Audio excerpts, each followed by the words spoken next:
Right. ఇక ముఖ్యమంత్రి రేవంత్ రెడ్డి మీడియాతో మాట్లాడుతున్నారు. లైవ్ ద్వారా చూద్దాం. అవసరం లేదు. ఈ రాష్ట్ర ఏర్పాటే, ఈ రాష్ట్రము, ఈ ప్రజల యొక్క పోరాటమే ఉద్యోగ నియామకాల కోసం జరిగిన పోరాటం.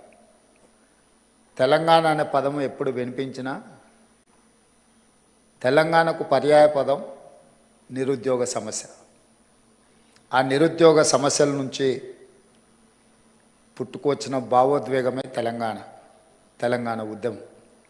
అందుకే ఉస్మానియా కాకతీయ యూనివర్సిటీలు సామాజిక సమస్యల మీద, సామాజిక రుగ్మతల మీద, రైతు కూలీల యొక్క ఆకాంక్షల మీద ఆలోచన చేసి వేలాది మంది విద్యార్థులు ముందు భాగాన నిలబడి పోరాటం చేయడంతో తెలంగాణ ఉద్యమం ఉవ్వెత్తున లేచింది. అందులో చాలామంది మీ సహచరులు కావచ్చు, మన పిల్లలు చాలామంది త్యాగాలు చేసి ఆ త్యాగాల పునాదుల మీద ఏర్పడ్డ రాష్ట్రం తెలంగాణ రాష్ట్రం. అందుకే ఈ ప్రభుత్వానికి నిరుద్యోగ యువకుల సమస్య పరిష్కరించడం అనేది మొదటి ప్రాధాన్యత. అందులో భాగంగానే డిసెంబర్ 3 నాడు 2023 ఫలితాలు వస్తే డిసెంబర్ 7 నాడు మేము బాధ్యతలు చేపట్టి 90 రోజులలో 30,000 ప్రభుత్వ ఉద్యోగ ఖాళీలను భర్తీ చేసి ఎవరికైనా అనుమానం ఉంటే లెక్క పెట్టుకోండి అని చెప్పి ఎల్బీ స్టేడియంలో ఎన్నికైన అభ్యర్థులతో పాటు విద్యార్థులు, వాళ్ళ తల్లిదండ్రులు, వాళ్ళ కుటుంబ సభ్యుల యొక్క కళ్ళల్లో ఆనందం చూస్తూ 90 రోజుల్లో 30,000 ఉద్యోగ నియామక పత్రాలు ఎల్బీ స్టేడియంలో ఎక్కడైతే మేము ఉద్యోగ ప్రమాణం చేసినామో అక్కడే వాళ్ళకు కూడా ఉద్యోగ ప్రమాణం చేయించి ఉద్యోగ పత్రాలు 90 రోజుల్లో 30,000 ఇవ్వడం జరిగింది. దీన్ని బట్టి తెలంగాణ నిరుద్యోగ యువత ఈ ప్రభుత్వం యొక్క ప్రాధాన్యత ఏందో అర్థం చేసుకోవాల్సిన అవసరం ఉన్నది.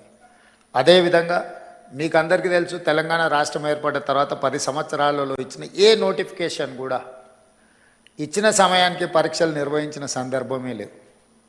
దానికి కారణం ఏదైనా అయి ఉండొచ్చు, వాళ్ళ ఆలోచన విధానాలు ఏమైనా ఉండొచ్చు.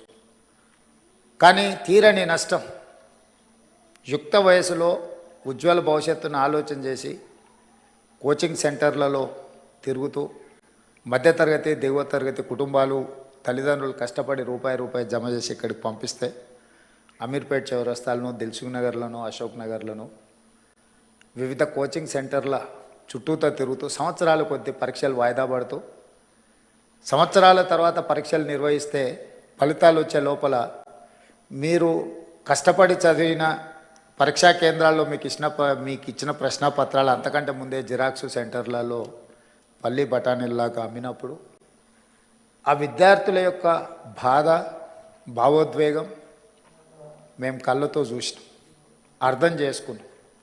అందుకే వచ్చిన ఎంబడే తక్షణమే తెలంగాణ పబ్లిక్ సర్వీస్ కమిషన్ని రద్దు చేసి ఉన్న వాళ్ళందరినీ తొలగించి యూపీఎస్సి చైర్మన్ కలిసి, ఎందుకంటే ఇన్ని సంవత్సరాలలో ఎప్పుడు పరీక్షలు నిర్వహించినా యూపీఎస్సి క్యాలెండర్ డేట్స్ ప్రకారము పారదర్శకంగా పరీక్షలు నిర్వహించింది. ఎప్పుడు యూపీఎస్సి మీద ఆరోపణలు రాలేదు, నిర్వహణలో లోపాలు కనిపించలేదు. అందుకే తెలంగాణ రాష్ట్ర ప్రభుత్వం ముఖ్యమంత్రిగా నేనే స్వయంగా యూపీఎస్సి చైర్మన్ వాళ్ళ ఆఫీస్కి వెళ్ళి కలిసి అక్కడ మన అధికారులందరినీ, చీఫ్ సెక్రటరీ గారితో సహా అందరినీ తీసుకెళ్ళి అక్కడ అధికారులతో సంప్రదించి తెలంగాణ పబ్లిక్ సర్వీస్ కమిషన్ను కూడా కంప్లీట్గా పునర్వ్యవస్థీకరించి యూపీఎస్సి తరహాలో మార్పులు చేసి ఎంబడే నోటిఫికేషన్స్ ఇచ్చినాం. ఆ నోటిఫికేషన్లో భాగంగా గ్రూప్ 1 ప్రిలిమ్స్ కంప్లీట్ చేసినాం, మెయిన్స్కి ఇప్పుడు ప్రిపేర్ అవుతున్నారు. నిన్నటి నుంచి డిఎస్సి పరీక్షలు నిర్వహించడం, 11,000 పై పోస్టుల వాటి పరీక్షలు నిర్వహణ మొదలైంది. Group 2 and group 3 November and డిసెంబర్లో పరీక్షలు నిర్వహించడానికి పిల్లలు సహేతుకమైన ఆలోచనతో గ్రూప్ 2 అండ్ 3 సిలబస్ సేమ్ ఉంటుంది. మేము ఇప్పుడు డిఎస్సి పరీక్ష రాసినంబడే గ్రూప్ 1కు ప్రిపేర్ అవుతాం, మళ్ళీ గ్రూప్ 2 ప్రిపేర్ అవ్వడానికి కష్టం అవుతుంది అని అంటే వాళ్ళు చెప్పిన సమస్యలో కొంత విషయం ఉన్నది. కాబట్టి మా బట్టి విక్రమార్క గారు ఎంబడే public service commission chairman Mahender Reddy గారితో మాట్లాడి ఈ విధంగా విద్యార్థులు లేవనెత్తుతున్నారు. ఇందులో కొంత విషయం ఉన్నది, మీరు ఆలోచన చేయండి. అంటే తక్షణం పబ్లిక్ సర్వీస్ కమిషన్ కూడా గ్రూప్ 2 పరీక్షల్ని గ్రూప్ 3 పరీక్షలతో పాటు నవంబర్ అండ్ డిసెంబర్లో నిర్వహించడానికి ముందుకొచ్చింది. నేను ఎందుకు ఇవన్నీ మీతో పంచుకుంటున్నా అంటే, ఇవాళ ఈ ఎగ్జామ్స్కి అంతా ప్రిపేర్ అవుతున్నదంతా మీ సహచరులు, మీ ఏజ్ గ్రూప్, లేకపోతే మీ బంధువులో, మీ ఫ్రెండ్సో, మీతో పాటు సేమ్ స్కూల్లో కాలేజీలను చదువుకున్న వాళ్ళు. ఈ ప్రభుత్వానికి మొదటి ప్రాధాన్యత నిరుద్యోగ సమస్యను పరిష్కరించడము. నిరుద్యోగ సమస్యను పరిష్కరించాలంటే ప్రభుత్వం మీద వాళ్ళకు విశ్వాసం, నమ్మకం ఉండాలి. ఎస్, ఈ ప్రభుత్వం పరీక్షలు సరైన సమయంలో నిర్వహిస్తుంది, సమర్థవంతంగా నిర్వహిస్తుంది, సమర్థులైన వాళ్ళను ఎంపిక చేస్తుంది, సామాజిక న్యాయాన్ని పాటిస్తుంది, SC ST OBC reservations and women reservations అన్నిటినీ పకడ్బందీగా అమలు చేస్తుంది. ఎవరు ఎలాంటి ఆలోచనలు కానీ అపనమ్మకాలతో ఉండాల్సిన అవసరం లేదు అనేది ఆ భావన రావడానికే ఈరోజు పబ్లిక్ సర్వీస్ కమిషన్లో సివిల్స్ మీరు ఎగ్జామ్స్ రాసిన వాళ్ళు ఎవరు కూడా ఎగ్జామ్స్ నిర్వహించిన సంస్థ మీద ఎవరు ఆరోపణలు చేయలే. ఎందుకంటే ఆ సంస్థ మీద మీకు నమ్మకం ఉంది కాబట్టి మీ కాన్సన్ట్రేషన్ అంతా, మీ ఫోకస్ అంతా మీ ప్రిపరేషన్ మీద ఉంది. కానీ దురదృష్టవశాత్తు తెలంగాణలో గత 10 సంవత్సరాలలో ప్రతిసారి విద్యార్థులు పరీక్షలకు ప్రిపేర్ అయ్యేదానికంటే నిర్వహిస్తున్న సమస్య మీద కొట్లాడడానికి, ప్రభుత్వం మీద ఆరోపణలు చేయడానికే చాలా సమయం వాళ్ళది అందులో పోతుంది.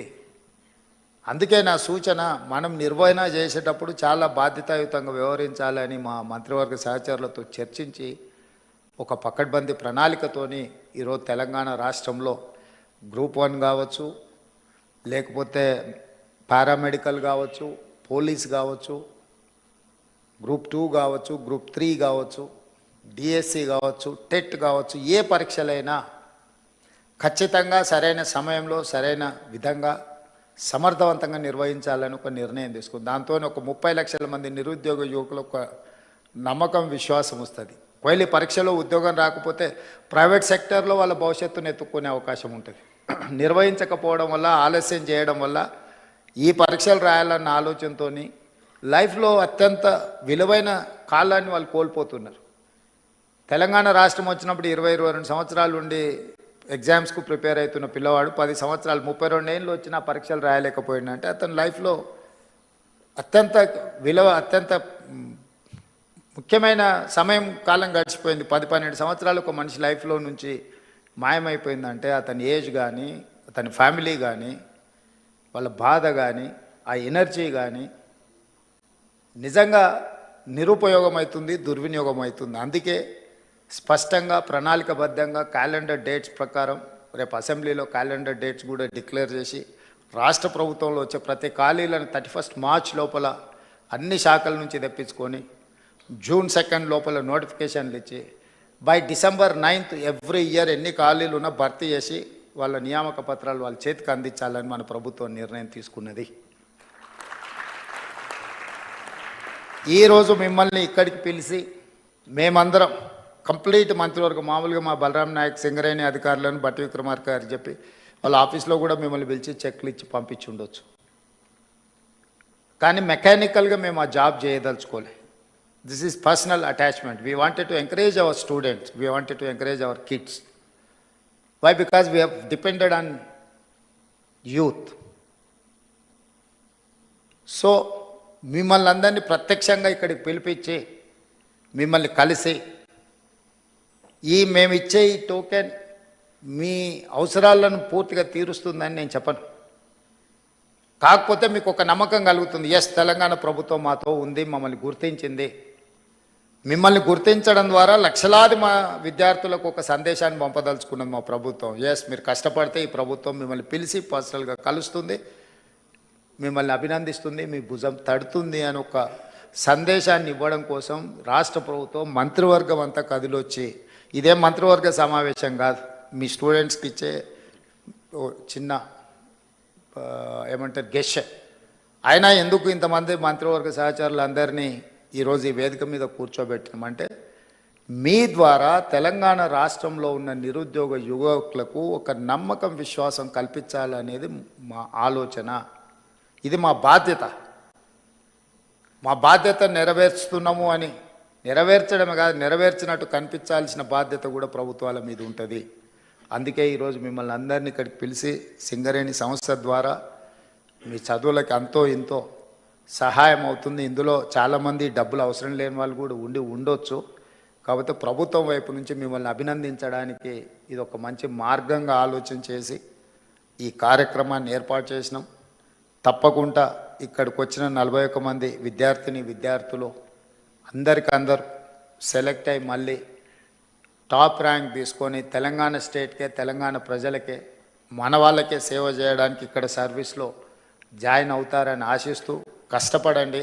మీరందరు సిస్టంలో ఉంటే మన వాళ్ళు ఎంతసేపు నా స్టేట్ లెవెల్ ఎగ్జామ్స్కే ప్రిపేర్ అయ్యేది మన మైండ్ సెట్లో అది ఒక మెంటల్ బ్లాక్ ఉంది మన స్టూడెంట్స్కి. మీరు బీహార్ రాష్ట్రాన్ని తీసుకోండి, రాజస్థాన్ తీసుకోండి, ఆల్ ఓవర్ ఇండియాలో సివిల్ సర్వీసెస్లో వాళ్ళు ఉన్నంతమంది ఆఫీసర్లు ఎవరు ఉండరు. మరి మోస్ట్ బ్యాక్వర్డ్ స్టేట్ అంటారు బీహార్. మోస్ట్ బ్యాక్వర్డ్ స్టేట్ నుంచి ఇంతమంది ఐఏఎస్లు, ఐపీఎస్లు, ఐఎఫ్ఎస్లు, అదర్ పబ్లిక్ సర్వీస్ కమిషన్ నుంచి వచ్చే పెద్ద పెద్ద ఉద్యోగాలలో ఎందుకు సెలెక్ట్ అవుతుందంటే వాళ్ళంతా ఫోకస్ పెట్టి జాతీయ స్థాయిలో ఉండే ప్రతి అవకాశాన్ని అందుకోవాలని వాళ్ళు ప్రయత్నం చేస్తున్నారు. బ్యాంకింగ్ సిస్టమ్ కూడా చూడండి, రైల్వే రిక్రూట్మెంట్ బోర్డులో చూడండి వాళ్ళ పర్సంటేజ్ ఎంత ఉంటుందో. వెనుకబడిన అని చర్చ జరుగుతున్న బీహార్ నుంచే అంతమంది సెలెక్ట్ అవుతుంటే అభివృద్ధిలో ముందు భాగాన ఉండి హైదరాబాదు నగరం ఉన్న తెలంగాణ వాళ్ళకంటే ముందు భాగాన ఉండడానికి అవకాశం ఉంది. కాకపోతే అవకాశాలను అందిపుచ్చుకొని మనం ఫోకస్డ్గా ఎగ్జామ్స్కు ప్రిపేర్ అయితే సాధించవచ్చు. మీరందరూ ఆ సర్వీస్లలో ఉంటే తెలంగాణకి ఎక్కడున్నా కూడా సహాయం చేయడానికి ఉపయోగపడతారు. ఈ రాష్ట్రానికి అవసరమైన నిధుల కోసం కేంద్ర ప్రభుత్వాలతో, ఇతర రాష్ట్రాలతో సంప్రదింపులు జరిపే ముందు, ఏదైనా నివేదికలు ఇచ్చే ముందు మీలాంటి వాళ్ళు దేశంలో నలుమూలల ఐఏఎస్ అధికారులుగాను, ఐపీఎస్ అధికారులను, ఇతర ఉన్నత అధికారులుగా ఉంటే మన రాష్ట్రానికి మనం చాలా చేయడానికి అవకాశం ఉంటుంది. మీ భవిష్యత్తే కాదు, మీ గెలుపులో రాష్ట్ర భవిష్యత్తు కూడా ఉన్నది. మీరందరూ సెలెక్ట్ కావాలని మనస్ఫూర్తిగా మిమ్మల్ని అభినందిస్తూ ఇంత మంచి కార్యక్రమాన్ని ఏర్పాటు చేసిన సింగరేణి సంస్థలకు, ఈ కార్యక్రమంలో పాల్గొన్న మా మంత్రివర్గ సహచరులకు, పార్లమెంట్ సభ్యులకు, శాసన మండలి సభ్యులకు, ముఖ్యంగా సింగరేణి ప్రాంత శాసనసభ్యులు అందరికీ, మా చీఫ్ సెక్రటరీ గారికి, మా అధికారులందరికీ కూడా మనస్ఫూర్తిగా అభినందనలు, ధన్యవాదాలు తెలియజేస్తూ సెలవు తీసుకుంటున్నాం మిత్రులారా. Thank you sir. మీకు మా సంస్థ తరఫున ప్రత్యేక కృతజ్ఞతలని తెలియజేస్తున్నాం సార్. చక్కని స్ఫూర్తిదాయకమైన సందేశం ఇచ్చిన మీకు మీ అందరి తరఫున మరియు మనందరి తరఫున ధన్యవాదాలు తెలియజేస్తూ ఇప్పుడు ఈ పథకాన్ని ఆవిష్కరించవలసిందిగా ముఖ్యమంత్రి వర్యుల్ని మరియు ఉప ముఖ్యమంత్రి వర్యులను మరియు మంత్రివర్యులను ఆహ్వానిస్తున్నాను సార్.